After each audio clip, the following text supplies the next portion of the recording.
stop your doings, drag attention, and get yourself fully ready for an extraordinary story that could challenge your understanding of reality. Today, we expose the terrifying journey of an engineer whose life took a dramatic turn after a near-death encounter with Jesus. This revelation could alter the course of our collective fate. Stick around until the end. What I have to share about September 2024 will leave you astounded. Hi, I'm Jane, a 31-year-old software engineer with a life built on logic and data. My existence was once a model of predictability, at least that's what I thought. Growing up in a middle-class family in California, my fascination with technology led me to Stanford University, and then to prominent tech firms. 2 years ago, I took a leap of faith, launching a startup to create custom software solutions. My wife, Allie, a high school English teacher, stood by me despite the risks. I was never religious or spiritual. I dismissed anything not grounded in science. I saw mystical experiences and religions as mere cultural constructs. My life revolved around my company, leaving little room for social or health activities. Despite Allie's warnings, I believed it was just a phase. If someone had told me a few months ago that a near-death experience would upend my worldview, I'd have laughed it off as science fiction. But life has a knack for surprising us. What I'm about to share challenges everything I believed and makes me question reality itself. I don't expect everyone to accept my story. If someone had told me this a few months back, I'd have been the first to doubt. But I promise that every word I share is true, as I experienced it. This is the story of how an inveterate skeptic faced death, encountered heaven, conversed with spiritual beings, and returned with an unexpected mission. If you're ready to listen with an open mind, let me recount the day my world was upended, the day I died and came back. It was a Tuesday like any other. I had been working through the night on a critical project for my startup, developing a groundbreaking order management system for a renowned California restaurant. With a tight deadline, the future of my company was on the line. As the sun rose, I was on my 5th cup of coffee. Allie had left a note urging me to rest, but I was too absorbed in my work. The pain in my chest started around 2 p.m. Initially, I attributed it to too much caffeine and exhaustion, but the pain escalated. Despite my vision blurring and breaking into a cold sweat, my stubborn mind pushed me to finish one last task. Then the pain became unbearable, as if my heart was being crushed. I collapsed on the office floor, spilling my cold coffee and knocking my computer to the ground. Struggling to breathe and reaching for my phone, panic set in. For the first time in a long while, I faced a profound fear. Not of missing deadlines, but of dying. Lying there, regret overwhelmed me. Regret for not spending more time with Allie, for ignoring her advice, for neglecting my parents and friends. Then came a strange sensation of weightlessness, and the pain vanished. I opened my eyes, expecting the office ceiling, but found only an endless void. I tried to move, but felt nothing. I found myself without a physical body, existing merely as consciousness in an undefined space. Initially, panic set in. Where was I? What had happened? Was I dead? But then, something extraordinary occurred. A profound calm enveloped me. All my fears and worries vanished. For the first time in years, I felt utterly at peace. I realized then that I had died, or was very close to it. Surprisingly, this realization brought not fear, but a deep curiosity. If this was death, what lay ahead? As if in response to my unspoken thoughts, I felt a force drawing me. It was like being pulled by an invisible current to somewhere beyond the void. Thus began my journey into the unknown, a journey destined to transform my understanding of life, death, and everything in between. As I was drawn by this invisible force, subtle changes began to emerge. The stark emptiness shifted into an ethereal fog, as if I were passing through layers of reality, each one more tangible than the last. Then, I noticed a distant point of light. Tiny at first, it grew as I approached. The light was unlike anything I'd ever seen, welcoming, almost alive, but neither blinding like the sun nor cold like office fluorescence. When I finally reached it, I was enveloped in its warmth, like diving into an ocean of peace and unconditional love. All my fears, worries, and anxieties dissolved. For the first time in my life, I felt wholly accepted and loved. In that moment, I heard a voice. It wasn't a conventional voice. I had no ears to hear it. It felt more like thoughts materializing directly in my consciousness. The voice was gentle yet firm, carrying a wisdom I had never known before. "Welcome, Jane," the voice said. "Don't be afraid. You're safe here." I tried to respond but realized I had no voice, no body, only pure awareness. Yet somehow, the entity understood my thoughts. "Yes, you've died," the voice continued, answering my silent question. "But your journey isn't over. In fact, it's just beginning." Confusion washed over me. If I was dead, why was I here? What was this place? "This is a place of transition," the voice explained, reading my thoughts. "A realm between worlds. You're here because you have a choice. You can either move on to what comes after this life, or return to your previous existence." "Return to life? Is that possible?" I asked. "Yes, it is," the voice replied. "But before you decide, there's something you need to see. Something to help you understand the greater purpose of your existence." Before I could process what was happening, I felt myself being pulled once more. This time, not through the void, but through a tunnel of light. The colors were vibrant, more vivid than anything on Earth. It felt like I could perceive every tone and nuance of the color spectrum. As I traveled through this tunnel, flashes of my life appeared before me. I wasn't just seeing these moments, I was reliving them. I saw my childhood, my school years, the day I met Allie, and the moment I decided to start my own company. What surprised me most was not just seeing, but feeling every associated emotion. The joy of my achievements, the love when Allie accepted my proposal, the thrill of launching my business. I also felt the pain I caused with my careless words, Allie's disappointment each time I prioritized work, and the regret of not spending more time with my parents before they passed. It was an overwhelming experience, a presentation of my entire life in one eternal instant. For the first time, I saw the larger pattern, the connections between events I had never noticed. When my life review concluded, I found myself in a new place, a vast garden, more beautiful than anything I'd seen on Earth. The colors were vibrant, the aromas intense, and the breeze refreshing. In the center of this garden stood a figure radiating light. As I approached, I realized it was an angelic being. He smiled, and I instantly knew his name, Uriel. "Welcome, Jane," Uriel said. "You have much to learn in little time. Come with me." And so, my journey into the afterlife continued, guided by a being I had never believed existed. What I would witness and learn next would forever alter my understanding of the universe and my place within it. Uriel was unlike any angel I had imagined. No feathered wings or golden harp. Instead, he seemed composed of pure light, with a vaguely humanoid form that subtly shifted. His eyes, if they could be called that, resembled two miniature suns, radiating wisdom and compassion. As we walked through the celestial garden, Uriel began to speak. His voice didn't come from a mouth, but resonated directly in my consciousness. "Jane," he said, "you've spent your life seeking answers through logic and reason. Now you are about to encounter truths that transcend human understanding. I wanted to ask 1,000 questions. Where exactly was I? What would happen? Could I return?" But before I could voice them, Uriel continued. "I know you have many questions. Some will be answered. Others will remain a mystery. The universe is vast and complex, beyond the grasp of any single being." We walked in silence. The garden seemed to stretch infinitely. Flowers of impossible colors bloomed, and the air was filled with soft music from everywhere and nowhere. "You're on what humans call the spiritual plane," Uriel explained, answering my unspoken question. "It is a realm of pure consciousness, where thought and reality are one." I looked at my hands, or where my hands should have been, and realized I no longer had a physical body. It was an odd sensation, but not frightening. "Your physical body is still on Earth," said Uriel. "Doctors are fighting to revive it. You have a choice to make, Jane. But before you decide, there's something you need to see." With those words, the landscape transformed.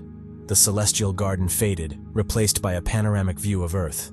It felt as though we were floating in space, observing our blue planet. "What do you see, Jane?" Uriel asked. "I see Earth," I replied, awed by its beauty from space. "It's incredible." "Look closer," Uriel instructed. Suddenly it felt as though we were diving towards the planet's surface. Cities, forests, oceans blurred past us until we halted over a city I recognized immediately, California. "This is your home," said Uriel. "Watch." We observed people walking the streets, cars in traffic, life unfolding normally. Then I noticed something unusual, a network of light connecting people, animals, and plants. "What is that?" I asked, fascinated. "This is what you call the web of life," Uriel explained. "Every living being is connected to every other. Every action, every thought affects the whole." I watched in awe as one person's actions created ripples through this network, impacting others.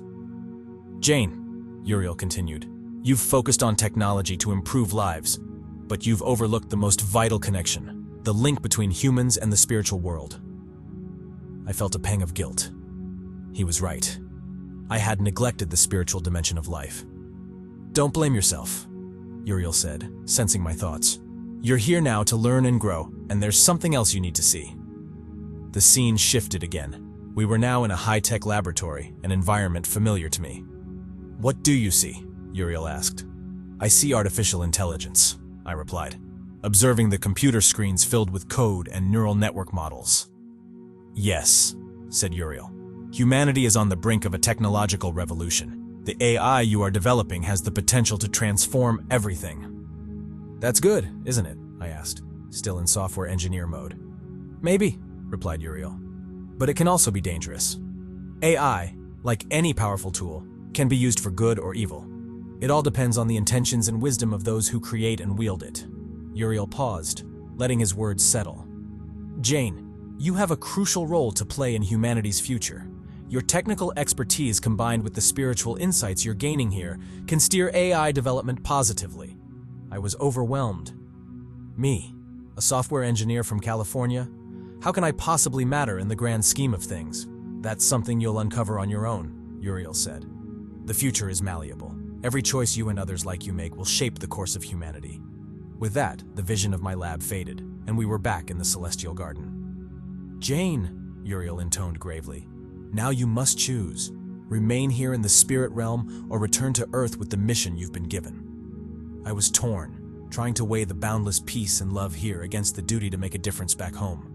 But then, I thought of Allie, my family, and friends. I thought of the unfinished work and the impact I could have with this newfound wisdom. I want to go back, I said firmly. There's too much to be done. Uriel's smile illuminated the entire garden. You've made a brave choice. But before you return, there's one more encounter awaiting you. He guided me toward what promised to be an extraordinary meeting. We traversed a path of pure light, the energy around us intensifying. We arrived at a temple made entirely of light and clouds. This is where we part, Jane, Uriel said. What you're about to experience transcends human understanding. Open your heart and mind. With that, he vanished, leaving me alone at the temple's entrance. I took a deep breath, or as close as I could without a physical body, and entered. The temple's interior was beyond words. The walls pulsed with vibrant life, and heavenly music filled the air, resonating with my very soul. In the center was a figure. Initially blinded by its radiance, my vision slowly adjusted to reveal who it was. Jesus. His presence was overwhelming, radiating love, compassion, and wisdom. I felt exposed, not physically but spiritually, every thought and action laid bare. Yet there was no judgment, only acceptance and love. Welcome, Jane, Jesus said, his voice echoing within me. You've traveled far. I wanted to speak, to ask questions, but felt utterly speechless. Do not fear, Jesus continued, sensing my apprehension. You are here because you have a pivotal role in humanity's future. Gradually, I regained my composure. Why me? I asked. I'm just a software engineer. I didn't believe in any of this until now. Jesus smiled, a smile that seemed to embody universal goodness. Jane, every soul has a unique purpose. Your skepticism and scientific search are not hindrances, they are tools for your mission. He paused. Humanity faces a time of great change. The AI you're developing could elevate humanity to new heights or lead to grave harm if not guided wisely. Visions swirled around us. I saw a future where AI cured diseases, ended hunger, and healed the environment. But I also saw a dystopian world where AI was used for oppression and control. Your role, Jane, Jesus said, is to direct AI's development in a way that honors every human's dignity and divine potential. The weight of this responsibility was staggering. But how? I asked. How can I achieve this? Through the gifts bestowed upon you, Jesus replied. Your technical skills, combined with the spiritual wisdom you're gaining, will bridge the gap between technology and spirit. Help others see that true intelligence encompasses compassion, empathy, and divine connection. Jesus placed his hand, or what felt like a hand, on my head. A surge of energy coursed through me, filling every cell with light and knowledge. Remember, Jane, Jesus' voice echoed within me. You are not alone. We will guide and support you. Trust in the divine love within you and all beings. As Jesus began to fade into pure light, he added, and Jane, September 2024 will be crucial. Be prepared. Then, he was gone. I stood alone in the temple, my mind whirling with the profound experiences and insights I had gained. I knew my life had irrevocably changed. I now had a mission, a responsibility to both humanity and the divine. As I tried to process everything, a gentle force began pulling me back. It was time to return, to embark on my new journey. The transition back to the physical world was as intense as my spiritual journey. I felt compressed, as if being forced back into a form that couldn't contain all I had become. Pain was my first sensation. My chest ached, my throat was parched, and each breath was labored. Gradually, I began to hear the beeping of machines, muffled voices, and hurried footsteps. I opened my eyes slowly. The light was blinding, and it took a moment to adjust. When I finally focused, I saw Allie's watery eyes face beside me. "Jane," she said, her voice trembling. "Are you awake?" A doctor and several nurses rushed into the room. They began checking my vitals and raising questions, but I could hardly respond them. My mind was a whirl of images and sensations: the heavenly garden, Uriel, Jesus, and visions of the future. "Jane," the doctor's voice pulled me back to reality. "You suffered a severe heart attack. You were in a coma for 3 days. Honestly, we weren't sure if you'd wake up." 3 days. It felt like I had spent an eternity on the other side. I tried to speak, but my throat was too dry. A nurse handed me a glass of water with a straw. After a few sips, I managed to croak, "Allie, I saw things. Amazing things." Allie squeezed my hand, tears streaming down her face. "It's okay, love. You're back now. That's what matters." But I knew it wasn't that simple. I had fundamentally changed. I had glimpsed beyond the veil separating the physical and spiritual worlds, and I couldn't simply return to my old life as if nothing had happened.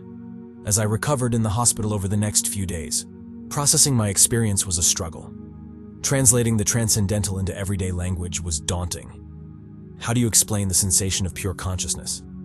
How do you describe the overwhelming presence of Jesus? Doctors attributed my visions to a lack of oxygen during the heart attack, labeling them as hallucinations or near-death experiences, merely physiological phenomena. The skeptical engineer in me wanted to accept this, but I knew deep down that what I experienced was real and profound. Allie was my rock. She listened patiently as I recounted my experiences, even though it was challenging for her to grasp. "It doesn't matter if it was real or not," she said. "What matters is what it means to you and how it will change your life for the better." And she was right. Regardless of the nature of my experience, I knew I couldn't return to my old life. The mission I was given, to guide the development of AI in an ethical and spiritually aware manner, loomed large in my mind. When I was finally released from the hospital, I came home with a new outlook and a renewed sense of purpose. I knew I had a significant task ahead, reconciling my technical skills with my newfound spiritual insights. I needed to communicate these ideas to others in the tech industry, many of whom would be as skeptical as I once was. And always in the back of my mind was the cryptic warning about September 2024. Whatever was coming, I knew I had to be ready. My journey had just begun. The near-death experience was only the start of a path that promised to be challenging, transformative, and deeply meaningful. The first few days after leaving the hospital were an emotional roller coaster. Physically, I was weak. The heart attack had taken its toll, and the doctors insisted on rest and a drastic lifestyle change. But the real challenge was mental and spiritual. I felt like a stranger in my own life. Familiar objects, my computer, my programming books, family photos, seemed both familiar and alien. It was as though I was seeing everything through a new lens, revealing hidden connections between all things. Allie was my pillar of support. She adapted our routine to fit my recovery needs, prepared healthy meals, and gently reminded me to take my medications. More than that, she listened. We spent hours discussing my experience, trying to make sense of it all. "You know, Jane," she said one night as we sat in the backyard watching the stars, "when the doctors told me you might not survive, I prayed. I've never been religious, but in that moment, I begged any higher power to bring you back to me. And now, listening to your stories, maybe there is more to this universe than we knew." Her words deeply touched me. Allie had always balanced my idealism with her practical realism. Seeing her open to the possibility of something beyond the physical world gave me hope that I wasn't alone on this journey.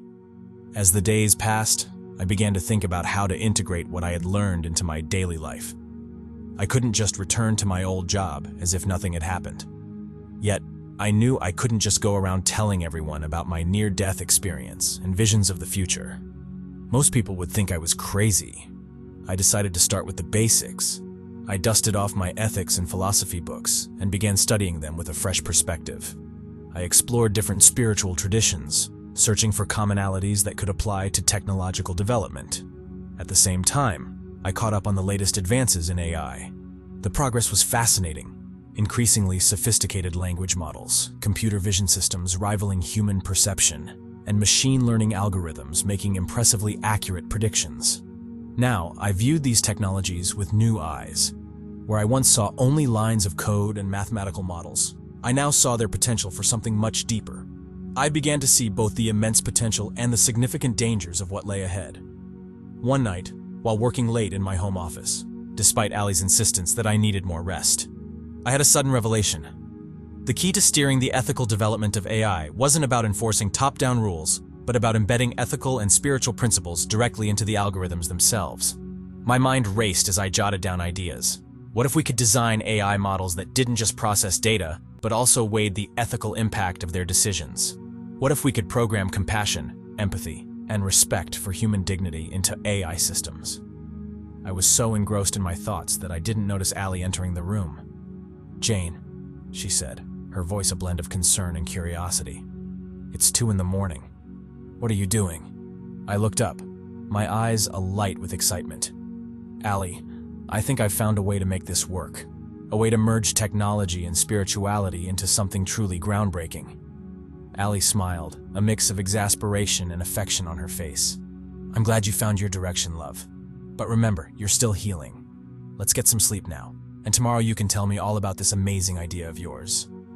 I nodded, feeling the weight of exhaustion as I followed Allie back to our room. Lying in bed, my mind buzzed with new ideas and possibilities. The road ahead promised to be challenging. Implementing these ideas subtly, without raising too much suspicion, would be tricky. Many would dismiss me as delusional if I openly shared my new beliefs. But I knew what I had experienced and understood the stakes. I was determined to make a difference, even if it had to be done gradually and discreetly. As I drifted off to sleep, Jesus' words echoed in my mind. September 2024 will be a pivotal time. Be prepared. Whatever was coming, I would be ready. In the weeks that followed, I threw myself into my new project with fervor. I spent countless hours researching, writing experimental code, and developing theories on integrating ethical and spiritual principles into AI systems. It was both fascinating and incredibly challenging, especially since I had to keep it mostly secret. The biggest hurdle was the apparent disconnect between technology and spirituality. How could I translate concepts like unconditional love, compassion, and universal interconnection into algorithms and code? How could I program ethics into a binary system? One particularly frustrating day, surrounded by philosophy books, spiritual texts, and programming manuals, I felt overwhelmed. My computer screen was cluttered with half-written code, complex diagrams, and chaotic notes. At that moment, Allie walked in, carrying a cup of tea. She glanced at the mess and smiled gently. "How's it going, darling?" she asked. I sighed deeply. Honestly, I feel lost. It's like trying to mix oil and water. The cold logic of programming seems so disconnected from the warmth and depth of my spiritual experience. Allie set the cup down and sat beside me. "Maybe you're approaching this the wrong way," she suggested. "Instead of forcing spirituality into technology, look for where they naturally intersect." Her insight surprised me. "What do you mean?" "Well," she continued, "technology is all about connection, right? Connecting people, ideas, systems. Isn't that what you felt in the spiritual realm? A profound sense of interconnectedness?" Her observation struck a chord. It was like a light bulb went off in my mind. "Allie, you're brilliant!" I exclaimed, giving her a quick kiss before diving back into my work with renewed enthusiasm. In the days that followed, I adjusted my approach. Instead of trying to impose spiritual concepts onto technology, I began exploring the fundamental principles common to both fields. I found that the idea of universal interconnectedness from my spiritual experiences had intriguing parallels with concepts in AI, like neural networks and distributed learning. The principle that every action has consequences across the web of life mirrored ideas in complex systems and chaos theory. I developed a framework I called conscious AI, aiming to create systems that not only process information, but also understand the broader context of their actions.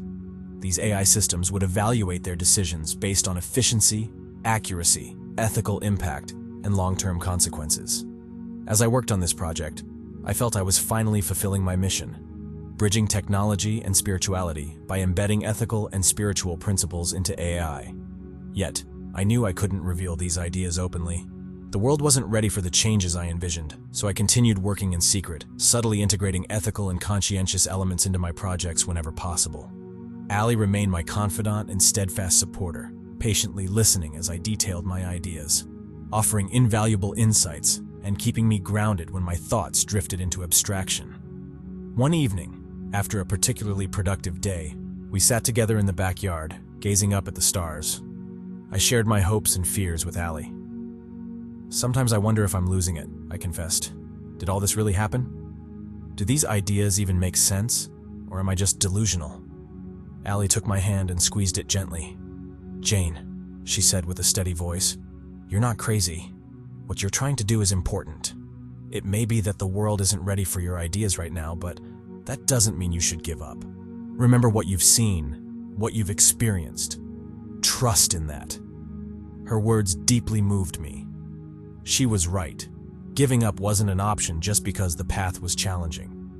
I had a duty not only to humanity, but also to the divine.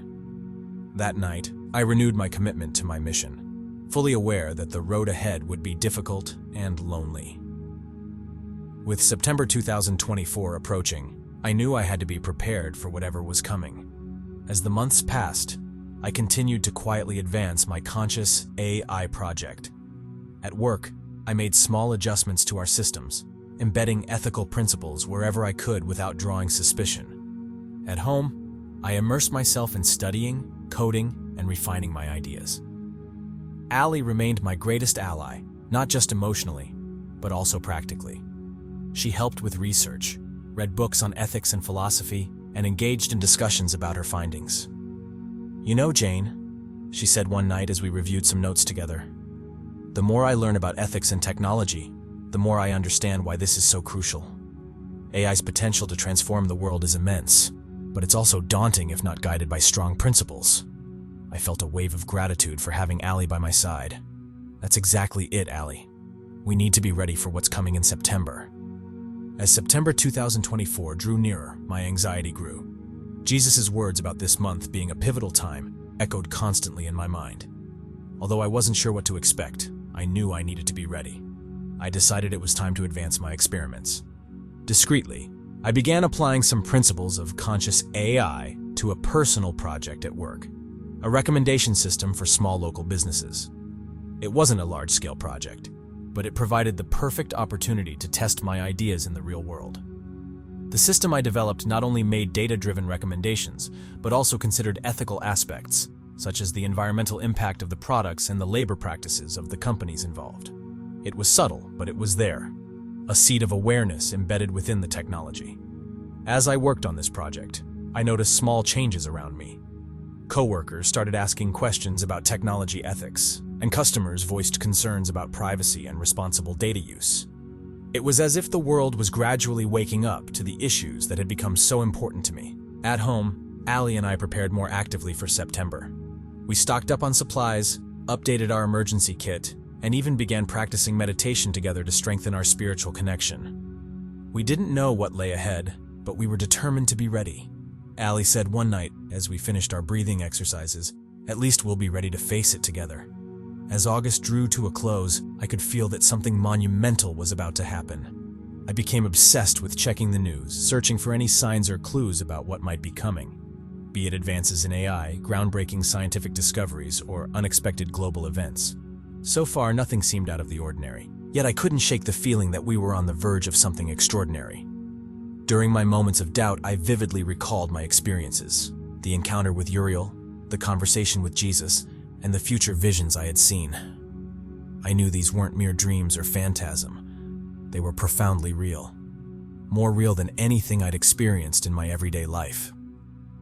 At work, I continued to subtly integrate ethical principles into my projects.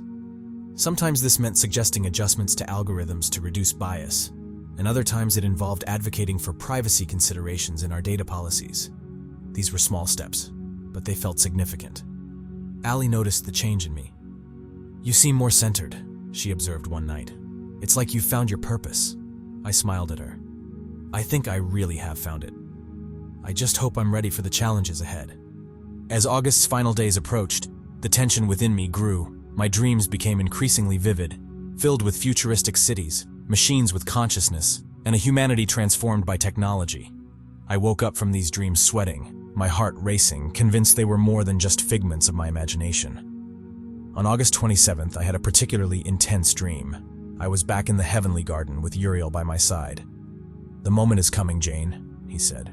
"Remember, the future is unwritten. Your actions and those around you will shape what's to come."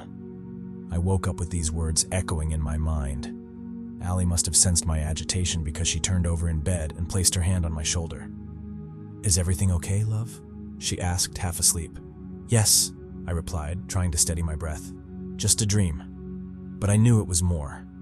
It was a reminder of the importance of what lay ahead. And now, on August 28th, 2024, with September just 4 days away, I sit in my home office, gazing out at the late afternoon sky. The sun sets, painting the horizon in shades of orange and pink, a beautiful and mysterious reminder of the universe. I don't know what September will bring, or how my experiences and the ideas I've developed will align with the unfolding events. But I know I'm here for a reason, prepared for something significant. I pull out my notebook filled with concepts about conscious AI and reflections on ethics and spirituality. Flipping through the pages, I think about how these ideas might influence the future of technology and humanity. I long to share this knowledge with the world, but understand that patience is key. The right moment will come. Allie enters the office with a cup of tea, noticing me lost in thought. "Still worried about September?" she asks softly. I nod as I take the cup she offers. "I can't help it, Allie. I feel like we're on the brink of something huge." She sits beside me, her hand over mine. "Remember what you told me about your experience. Whatever happens, you're not alone. We're in this together." Her words bring me some calm. Looking out the window at the now star-filled sky, I'm reminded of our smallness in the grand scheme of things, and how each of us can make a significant impact. Allie leans in, her warmth a comforting presence beside me. "And no matter what comes our way," she murmurs, her voice tender, "we'll face it together. We always have." I look at her, my heart swelling with affection. "I couldn't ask for a better partner," I reply softly, reaching out to brush a strand of hair from her face. "Thank you for being here with me." As we sit together, the world outside fading into the night, I feel a profound sense of peace. No matter what September brings, I know that with Allie by my side, we'll face whatever comes with courage, love, and unwavering resolve.